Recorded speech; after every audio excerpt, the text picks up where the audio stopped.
Oui, il pourrait servir de ça dans Mission Impossible, un engin comme celui-ci. Pas fabriqué aux États-Unis, fabriqué dans un autre pays, pas encore en vente. Si, il arrive. C'est pour ça qu'on vous le présente. C'est un smartphone et vous savez qu'avec Yann, tous les 6 mois, on vous dit tiens, il y a une nouveauté dans le domaine du... Ah, même là, elle est spéciale, celle-là. Alors, d'abord, vous l'avez précisé, dans un contexte qui est plutôt coréen, américain, européen, ce smartphone est russe. Donc c'est quand même déjà une information parce que c'est assez rare. Et alors il a effectivement une grande particularité, c'est que eh bien effectivement il a un écran tout simple Full HD comme votre écran de smartphone, sauf que quand vous le retournez, eh bien là c'est de l'encre numérique. L'encre numérique, c'est ce que vous avez, vous savez, sur les liseuses qui nous permettent d'acheter des livres et de lire nos livres, c'est en noir et blanc.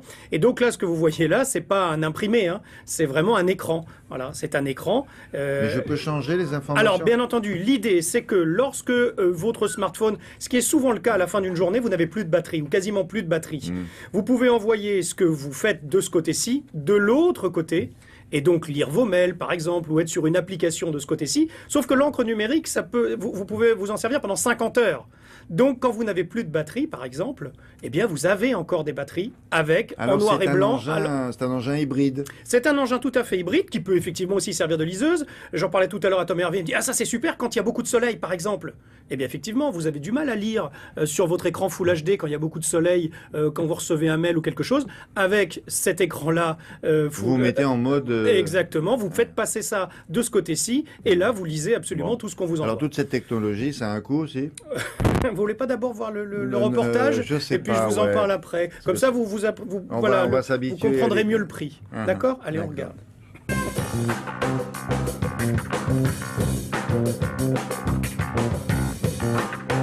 Lorsque vous avez un téléphone entre les mains, lorsque vous le posez sur une table, c'est une boîte vide, noire, qui n'a aucun intérêt, qui n'a aucune vie surtout. L'idée, c'était d'avoir quelque chose qui puisse justement nous permettre d'avoir toutes les notifications et d'être tout le temps connecté avec les réseaux sociaux, avec les amis, avec votre monde professionnel, votre monde privé, etc.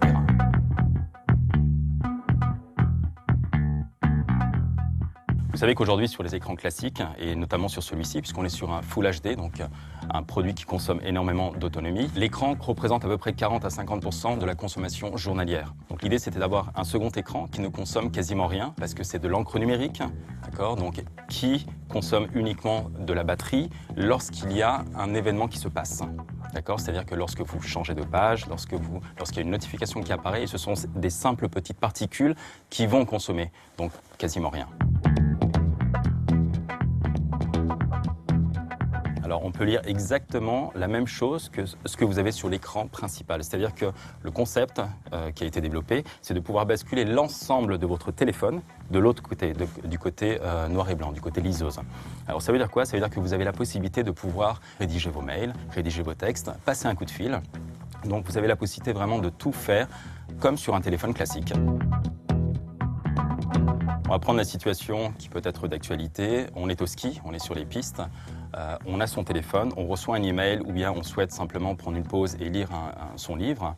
On est là, on est sur un écran qui a une forte luminosité, donc un reflet qui est très important, qui ne donne quasiment pas la capacité de lire.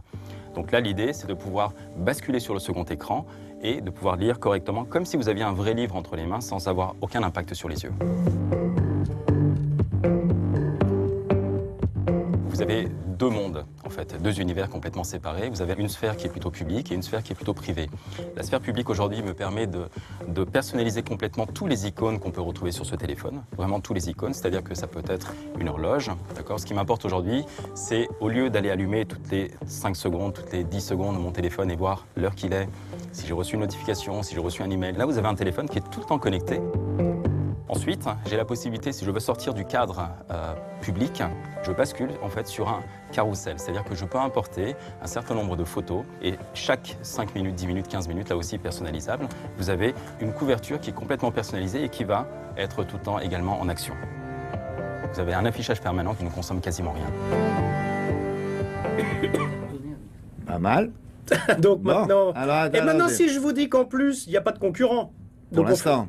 Les Japonais, ça baissera quand il y aura un concurrent. Si, ils vont regarder, ils vont jeter un coup d'œil. Bien entendu, les Coréens. Ils vont d'abord voir si c'est efficace, si ça plaît à un public, et puis bon, ça coûte quoi ça? 699 € pour le moment. Voilà, 699 €. Avec l'étui, hein, j'espère. Avec l'étui, oui, et on vous dit merci monsieur quand vous l'avez Ils sont acheté. gentils comme ça. Ouais, bah, c'est comme ça, russe, hein. c'est un minimum, oui, c'est possible. Mais c'est une grande marque russe, on reconnaît ça? Je ne connaissais pas. Bon. Personnellement, je ne connaissais pas, Ok. et je pense que c'est vraiment un produit qui va les lancer complètement. D'accord. Merci beaucoup. On va s'intéresser maintenant au bloc-notes culturel, s'il vous plaît.